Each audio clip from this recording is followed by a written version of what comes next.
राधण में stage TV जे फनकारन एजाज़ मल्हा, dB Baloch, राजा नवाब सोलंकी, लाला Sudhir Solanki M राधण जे main शाही बज़ार जे हुसैनी चौक ते एहतजाजी मुज़ाहरो कंदे चयो त सखावत कातो सिंध हुकूमत हमेशह सिंध जे फनकारन ऐं शाइरनि सां माटेली मां वारो रवैयो रखियो आहे।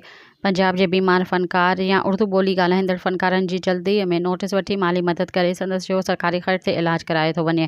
जहिड़े त सिंध जे नौजवान ड्रामा डायरेक्टर फरज़ंद मलक गुज़िर काफ़ी ॾींहंनि खां बीमारी सबबु कराची अस्पताल में दाख़िल आहे, जंहिं जी कंहिं बि सार नाहे लथी। ॿिए तरफ़ सिंध जो बहितरीन शाइर ख़लील आरिफ सुमरो पिणु बीमारीअ सबबु पंहिंजे घर में बेयारो मददगार खट ते पियल आहे। असां सखावत खाते जे वज़ीर सैयद ज़ुल्फ़कार शाह, सिंध जे वॾे वज़ीर सैयद मुराद अली शाह खे अपील था कयूं त फरज़ंद मलक खजू ऐं ख़लील आरिफ सुमरो जी माली सहायता करे संदन जो सरकारी ख़र्च ते इलाज कराए वञे। ॿी सूरत में समूरी सिंध जा फनकार रोडनि ते अची एहतजाज कंदा। सब्सक्राइब कयो अवामी न्यूज़ HD खे ऐं ताज़ा तरीन ख़बरुनि लाइ ॾिसंदा रहो अवामी न्यूज़ HD।